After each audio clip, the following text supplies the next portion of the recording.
Guys ఇంకోటి నేను already షార్ట్స్లో గట్రా చేసి ఉన్నాను కానీ గైస్ ఇప్పుడు మనం ఎవరైనా నీట్గా కనిపించాలి, బాడీ ఫిట్గా ఉండాలంటే బాడీ మనకి వి షేప్లో ఉండాలి. సో వి షేప్లో ఉండాలి.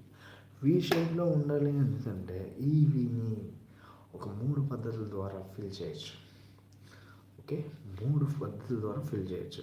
సో మొదటిది, మనం ఇప్పుడు ఉదయాన్నే బ్రేక్ఫాస్ట్ చేస్తాం. ఈ బ్రేక్ఫాస్ట్ని ఎంతవరకు ఎక్కువగా తీసుకుంటామో అంత హెల్తీ.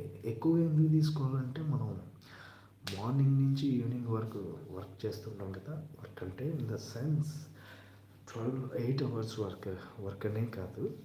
సో దాంతోపాటు మనం ఇంకేదైనా చేస్తాం కదా. So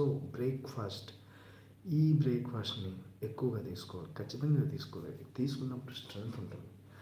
and afternoon, so already బ్రేక్ఫాస్ట్లో ఎక్కువ కాన్సన్ట్రేషన్ చేస్తాను. ఇంకా లంచ్ కొంచెం లిమిట్గా చేయండి. ఏం చేస్తారు, లంచ్ కొంచెం లిమిట్గా చేయండి. అండ్ థర్డ్ వన్కి వచ్చేసరికి చూడండి ఎంత చిన్నగా ఉంది. సో దీని ప్రకారం మనం ఏంటంటే డిన్నర్ ఎంత డైట్లో ఉంటే అంత ఆరోగ్యం. ఫన్నీ థింగ్ ఏంటంటే మా ఫ్రెండ్